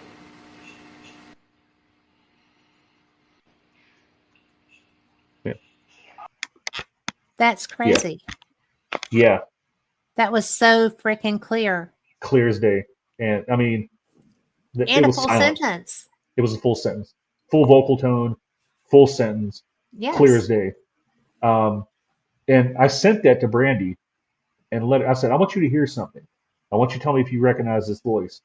And I sent it to her. He said, uh, "Do you mind if I send this to somebody? I promise I won't post it on social media. I'll send it to her account so she listens to it."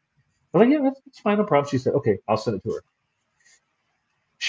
Brandy knew exactly who it was, and she just wanted verification from this person. She said, "Listen to this and tell me who this is." And the lady starts crying. She said, "That's my dad. That's my dad. That's his voice." She said, "That's exactly who I thought it was, and that's exactly who would have been sitting in that seat." Was Wow. the picture? Yeah. Haha. Your father was just kind of laughing. Yeah. Yeah. That's That's it. I'm like, wow, that is like. And she said, did you catch it on anything else? I said, no. I said, um, I checked the Facebook Live audio. You heard it just very, very faintly. It was very quiet. I think I might have heard it. It might have been very quiet, but it wasn't anywhere near as vocal as that recorder by the bar. Wow. And Sean said, I said, did you hear anything? He said, man, I didn't hear anything. He said, it was silent in there. Wow. So, yes, and it was just me and him. Me and him were the only people in the bar. So there was nobody else in the whole bar. This was very early in the morning too. So, but that was a very cool That's EVP. Yeah. that is very cool. Yeah. All of these are very cool. Yeah, I picked some of the best ones we've had. I got a few I left off the list. I didn't know if we'd have time or not, but maybe that'll be for another show or something. We can do another show. We'll do that. Okay. Okay. But you have to bring all of them. Okay. Okay. Or at least enough for, to have this much fun. Yeah, absolutely. Yeah. I love this stuff. I mean, I'm Yeah. sorry. I'm a geek. I love this stuff. Yeah, me too. What's your next one? So the next one, number 5. Now this happened. This is where the children of the jail began. Um, we were there for an overnight at the old Kosciuszko County Jail. Sean went upstairs to do an EVP session, and you will hear him talking about. I think this is one about playing with the ball. He had a ball on the floor, or something like that, where you roll the ball or something like that, playing on the floor. Now this is in the same spot that we've always captured this kid, and this obviously this one is amplified. I try to amplify these clips that way. I do have the originals too, so if anybody wants to reach out and listen to the originals, um, I got those copies too. But Sean was sitting there saying, "Hey, will you roll the ball, to me or something like that?" I can't remember exactly what he said. And you will hear a kid, and it was loud already, like on the original clip. It was like the kid was standing right there, saying, "I will."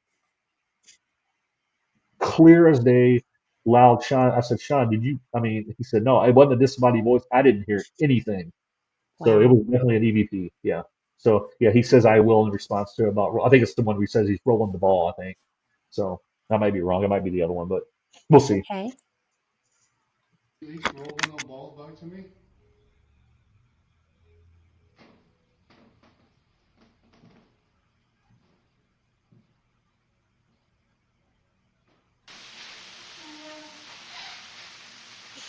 Get out.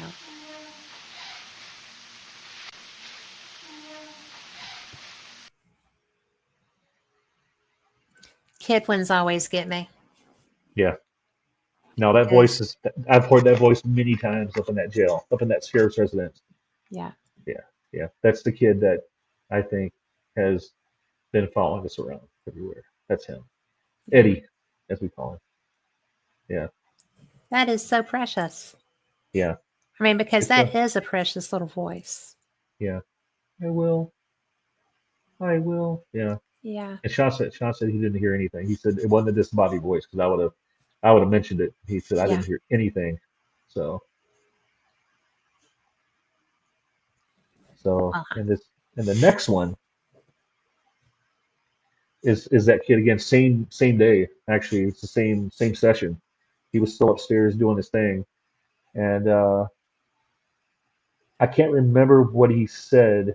The question that Sean asked, but you hear it. That same kid go, uh huh. Like, once again, extremely. And the thing is, Sean didn't like go home and send it to me. Sean came straight downstairs to say, hey, man, did you get any, he started listening to his audio downstairs. He said, oh my gosh, dude, listen to this, man. And so I put it on my computer and listened to it. So it was literally, that's straight from coming downstairs to the library downstairs in the jail and went right on the computer. I'm listening. So I didn't have time. I mean, it was literally a fresh audio clip. that So is so cool. yeah, so this is the same kid during the same session saying I will or in response to one of Sean's questions. I can't remember off the top of my head what he asked though, but it's a really quick clip though, so it won't take long. Yeah. Oh, it So can take yeah. long. It's okay. Okay. Yeah.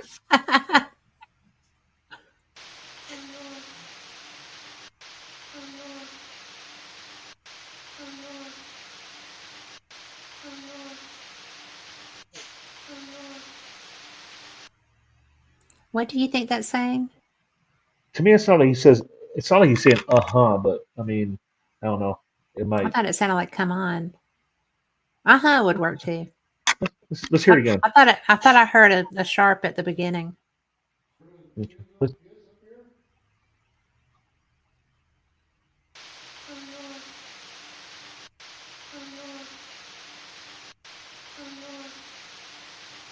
or I'm not. Could be that too. That is so cool. Yeah, That he was is. very vocal. He was so vocal Yeah, and so he's like that a clear. lot. Yeah, he's like that a lot. Wow. Yeah, whether it's disembodied voices or EVPs, he's very vocal when it comes to stuff like that. Yeah, he comes through a lot. This is very early on in our communication with him. Those two EVPs were very early on in our communication probably within the first year, like within the first few Okay. times we've communicated with him at the jail. This is very early on. Um, What um, a cool gift he's giving you. yeah, it's a gift. It's definitely I'm very honored to be able to hear that, that he takes the time to come through Yes. for us. And it seems like when me and Sean are together, it's more like he's more active. It's like the energy that me and Sean connection we give off is very comforting to him because he comes through. The EVPs that take place when me and him are together are much better than when we're both alone. Like if he goes there solo, or if I go there solo, he comes through, but they're not as pronounced or not as vocal. But when we come together, it's just like it's like a perfect storm, and That's cool. I don't know, it's kind of strange. It's kind of cool. It's very cool actually. So yeah, so I think so. yeah. This next one, the kid is another same kid up in the same area, second floor. This is a disembodied voice though. I captured this when I was by myself during a solo. Um, you'll hear, me sitting there, asking them to surround me and come near me and don't be afraid. And I was sitting right against the door jam and I got this like very quick dizzy spell. Like I literally had to go like brace myself on the doors and I was like, okay, I just got dizzy. And I said, was that you doing that? Was that you that, made me dizzy? No, no, I'm not mad. It's fine. I said, and then you hear a kid come across saying, it hurts.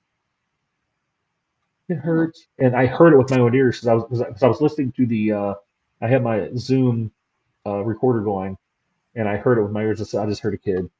Right. I mean, I mean, as soon as I heard it, I said, yeah, I heard it. I just heard a kid.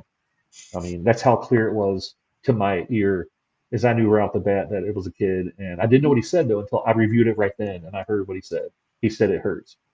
So I don't know if he was talking about him hurting me or if he was hurt. I don't know. I tried to ask, but I never got a response. So that's an interesting comment then. yeah, it hurts. Yeah. So it was a Yeah. disembodied. This is not. It's a disembodied voice. Yeah. But I just want to let everybody know that even if you're not a child, you're more than welcome to speak. Come through. You're welcome. Surround me. Gather around me. Come to my voice. I invite you to come over here and talk to me. I just got dizzy. Just got lightheaded there for a second.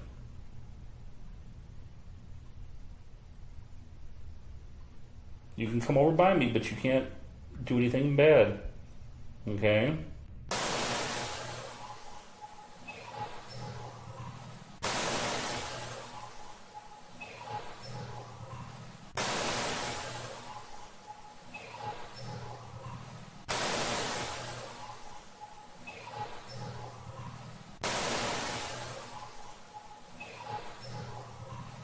Okay, I just cut a voice. Hi, child. How are you? I'm going to mark this. Just cut a voice. I'm going to go back and listen to it in just a second. It sounds just like a child. Are you over beside me, little child?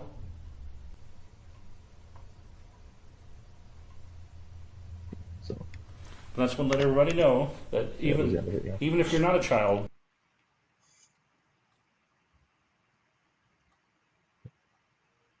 Yep. So that was him. Yeah, that was Yeah. him again. It didn't sound like the typical, the previous voices, but No, but you could hear.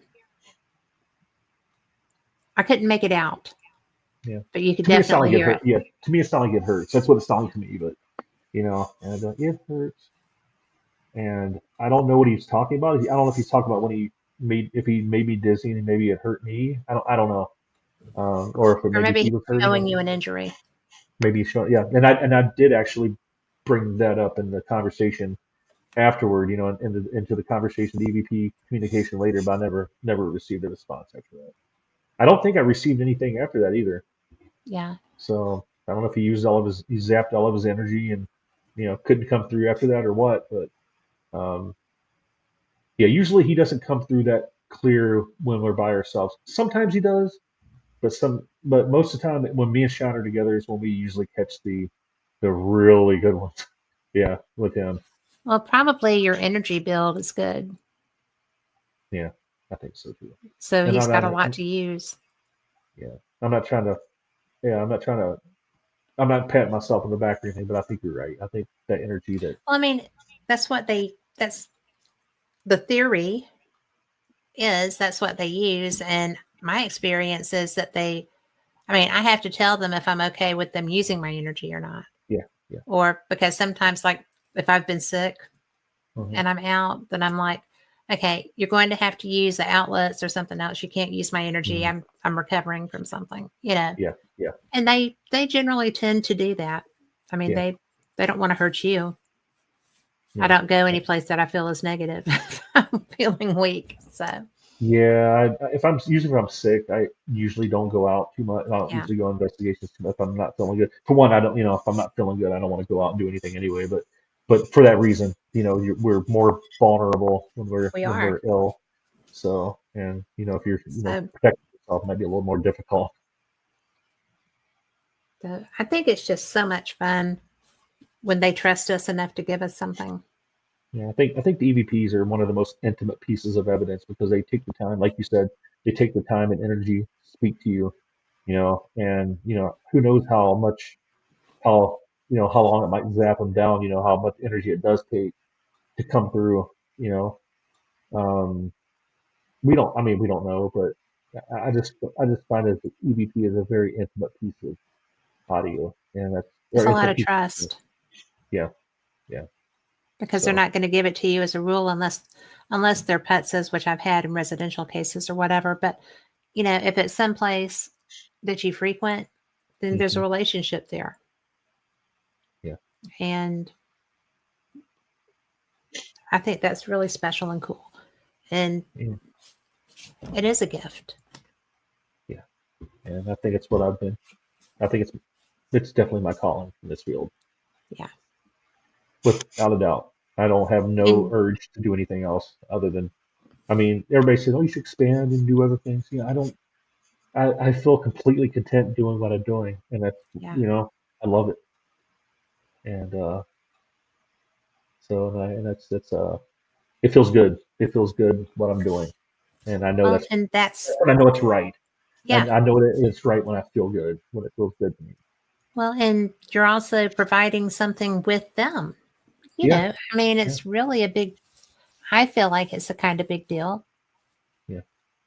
And, I do too. because I've caught shadow figures on film. I've caught EVPs. I've caught all this other stuff, but I like, I like EVP because the shadow was cool. Because it was so clear, Yeah, but the EVPs are such a, like you said, it's very personal. It's very intimate. And unless they're like calling you the wicked, witch of the West or something similar, but that's happened before too.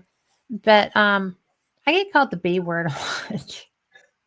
I'm like, I'm a lovely person. You just don't yeah, know. yeah, yeah, But I find that interesting because I know other people that happens to, and it's almost like it's always male. It's not always the same voice, obviously, because, but yeah.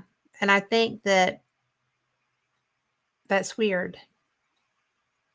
I also think that it's probably a spirit from a long time ago, and women Yeah. were not regarded as were not treated as well, not regarded as good as they were now, as they are now. They were treated a little bit unfairly back in those days, and women were looked down upon. Yeah. And it was a pretty common thing to call them a B word, and Well, and it's funny that after all this time, that's the word, yeah. right? Because it's like, didn't you have slurs in your era that would have been original? Yeah, it's like we still use them And the today. next time I'm live listening and get that, that's what I'm going to ask. I've already got it planned, but I'm going to be like, can you not be more original? Yeah. Really? That's all you've got? And see what happens. Because if they're going to be rude, I'll give it back. I'm not going to try to be in a tussle or anything because that's stupid. But, if you're insulting me, then is that it? I don't think I'll get in too much trouble with that one. Nah, you'll be all right. I'm not going to, I don't want to push, but because I have friends who have had things happen to them. And I don't want to go home with marks. Yeah. The energy vampire thing, that was bad enough. Yeah. I don't want something that I'm going to have to call, a priest somewhere for. Yeah. That's not my idea of a good time. No, But and it could happen. That's for sure. it does happen. And, there's groups of people that go out doing exorcisms who should never be doing that. I agree. And I'm like, just because you have a certificate on your wall did not come from the church. Yeah. It needs to say Roman Catholic Church, but not really. I know that there's probably other people that do it very well without that, but yeah. It's like they watch something on TV and think they're pros, think they're like professionals, staging houses and doing all this different, Native American type.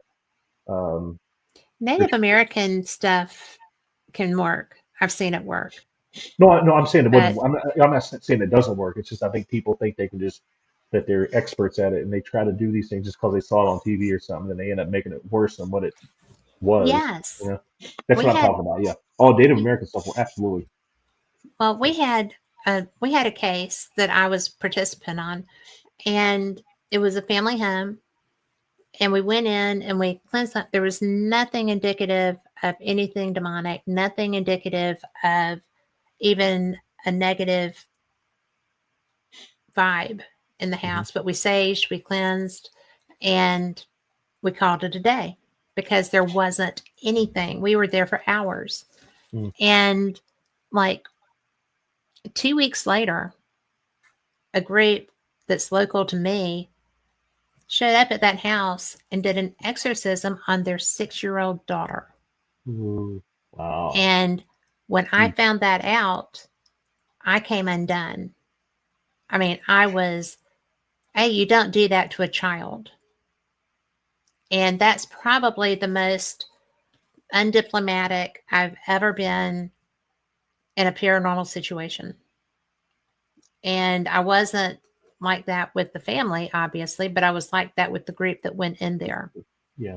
Because one of them I knew, and I knew that she was not what she professed to be. And boy, you don't do that with children. And that is what gets us a bad name. Yeah. That's why people look at us and go, oh, really? Yeah. No. I've seen what you guys have did before. Why would I trust you? So anyway, I don't know where this horse came from that I'm sitting here on that's so high, but what's your next EVP? Okay, what is the next one? Let me get down the list real quick. Okay. Sorry about that. Oh no, you're fine.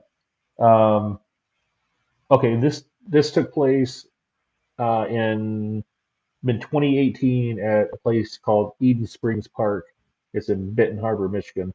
Um, there's a spot in the park called the Drunk Tank. It's also the ice house too. When it was a functioning park and a functioning it was a society, a group of people that like a colony used to live there, and they used it as a drunk tank slash ice house. They used to get ice from the lake. He saw or a pond down the hill. He used to bring it up, put the ice inside the ice house to keep Oh, it cold. cool. Okay. They also used it as a drunk tank when people got a little unruly. They'd lock them in there and sober them up. So once again, another kid came through, and it sounds just like the kid that we've Get talked out. to in the Let's past. This is a third place, so we asked him, since it's a drunk tank, me and Shawn was, we were, there was some water in the tank, so we didn't go into the tanks. We kind of retch our recorders in, and tried to get our arms inside the tank. And there was two people standing behind us, maybe about 10 feet. You can kind of hear them talking very, quietly. Definitely can differentiate the voices. There was no kids there, obviously. Um, and I will make note of it in the clip. There's somebody back here talking. Just make note of it. And then I said, "Hey, do you what kind of beer do you like? What kind of alcohol what's your favorite? What's your favorite drink?" And you hear a little kid say, "Beer," and then a woman, then you hear a whisper go, "Wine." So beer and wine. Okay. So there was two people there. So yeah, you'll hear it. Yeah. What were you drinking? It was Liquor Louise or back there beer? talking. This was a reference. She's still talking. Can you tell us what your favorite beer was? Or what your favorite beer is? What do you like to drink?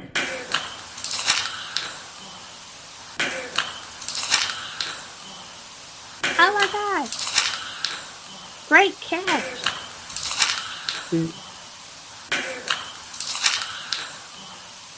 They said you toss. Yeah. That's a great catch. Yeah. Yeah. Yeah.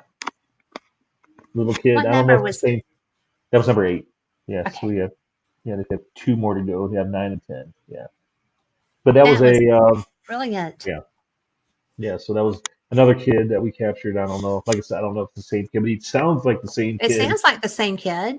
Yeah. So And I then the don't know. lady, Yeah. Wine. Yeah. Yeah. I would be the wine. Yeah. So what's your next one? Okay. I don't want Number to miss 9. any of them. Yeah. This is number 9. Hold on. What is it? Okay. This is actually one I just captured the most recent investigation where I was at the old Kosciuszko jail. This is what I was talking about where I had my Zoom recorder and then my body camera, Mhm. and the body camera caught the voice much, much louder than that high-priced multi-directional VR recorder. Yes. And I've never captured a kid in that area before. Um, this would have been right in between the solitary confinement and the women's block. There's a little section. They used to have like a little schoolhouse, like a one-room school, because at that particular jail, um, they would allow if the women that were actually incarcerated there, it just so the women would not be separated from their kids. They would actually allow the child to be there with them, and while they were incarcerated, if so they didn't separate the mother and the child. So it That was might not be very forward thinking. yeah. So it might not be too surprising that I caught a kid there because it's right next door Yeah. to where the women's where actually it's right next to the schoolhouse where the schoolroom would have been where they would taught the kids. Okay. So if they were old enough. So but yeah, you'll hear what sounds like to me on the original. This is the amplified clip. During the original clip, it's not as loud, but it sounds you can hear it better. But it sounds like he says "hug me," like "hug me," and so yeah, you'll hear that Okay. on this clip. It sounds like "hug me." But Warden, are you okay if I go into the ladies' cell over here, into the ladies' bullpen? If you're not okay with it, trigger this device I have in my hand. Walk up close to it. Or okay. Oh,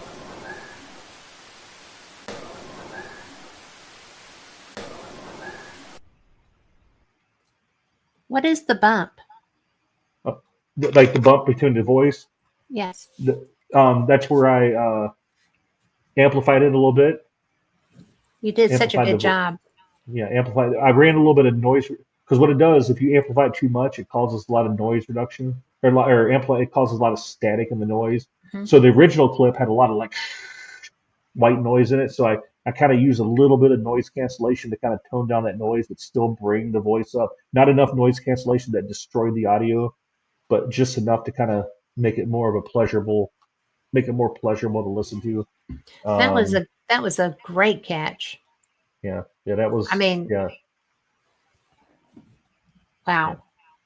Yeah, you can hear. To me, it sounds. You can hear the "Hug Me" better on the original, the undoctored, the raw audio, but it's not as loud. But Mhm. you can hear the sounds better. You can hear "Hug Me." You can hear the Yeah. pronunciation better. Well, But you know, it's I could understand it in that one too, though. yeah, you can. I mean, that's a great catch, Yeah, once again, a kid in especially the jail. knowing that they had children there. Yeah, yeah, yeah. And It would was have that been the literally same like little boy? I don't know. I'm not sure. It's not the same. It's not the same place that I usually capture him at. No, but I usually could be he could be following me out everywhere. You know, I don't know. You know, well, I you don't may know. have a friend I besides that think I've four-legged one. Yeah, I've heard him here before too in my home. So that'd I be don't want to say interesting. I don't want to say it to my girlfriend. So I don't want her to get freaked Oh out. yeah, I can't use those words here. Yeah. So, So, but and it's I have interesting that headphones, so huh? I'm okay. Yeah. So it's interesting that yeah, it was captured in a area where there would have been kids there. Hmm. So it's not totally out of the realm, a possibility that you know, but the kid could have been a kid that followed me down there from the jail cell, you know, from the sheriff's residence, the one I always talk to. I don't know. I don't know. It's just a These are speculation, but great EVPs. yeah, there's some there's like I said, there's a few I was like, oh man, I should have sent those to her.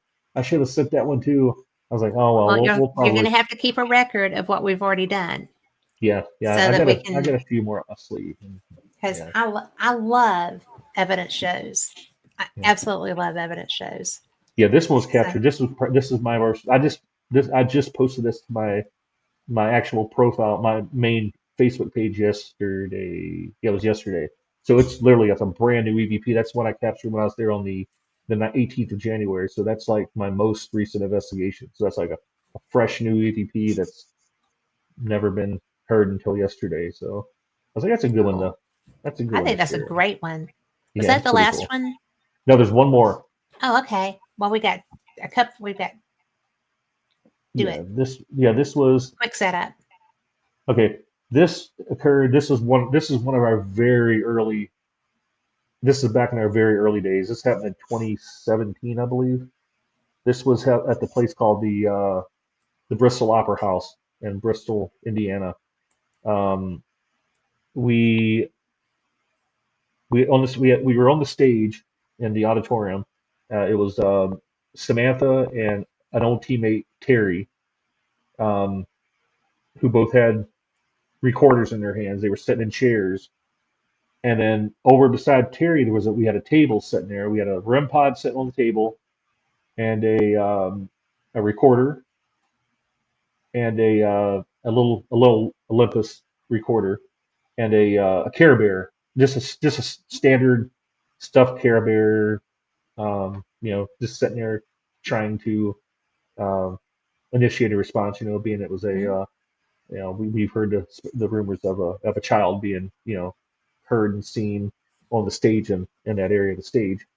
So you hear Sam and um, Terry talking about, you know, you want me to move down closer, and you hear somebody walking across the stage and sit down.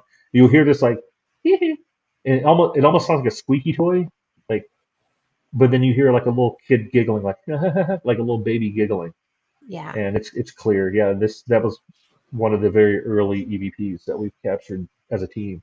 So yeah, Okay. it's very clear. You'll hear it. It's very clear and very vocal. All right. Yeah, yeah.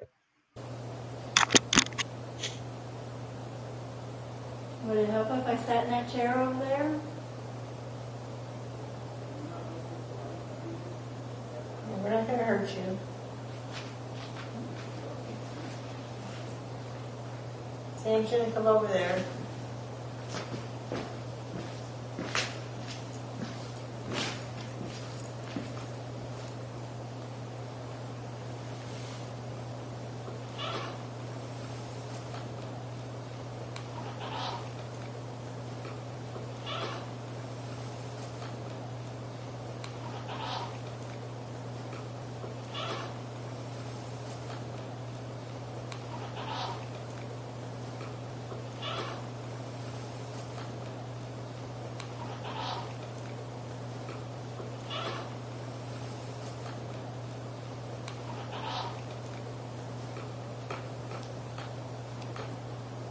That's it. Yeah,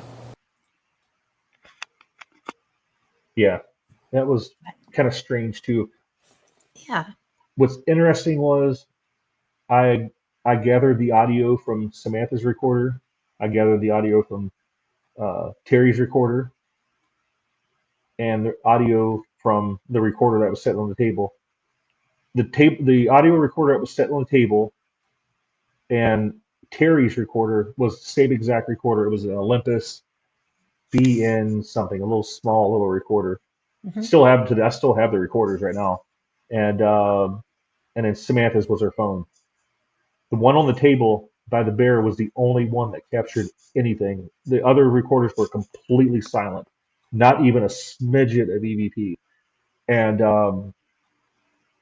and first thing I said when I caught the EVP, I'm like, okay, hey Sean, that bear, did it have like some kind of speaker in it, like a little, like a triggering thing that Hmm. had a speaker in it, or like did it talk? He's like, no.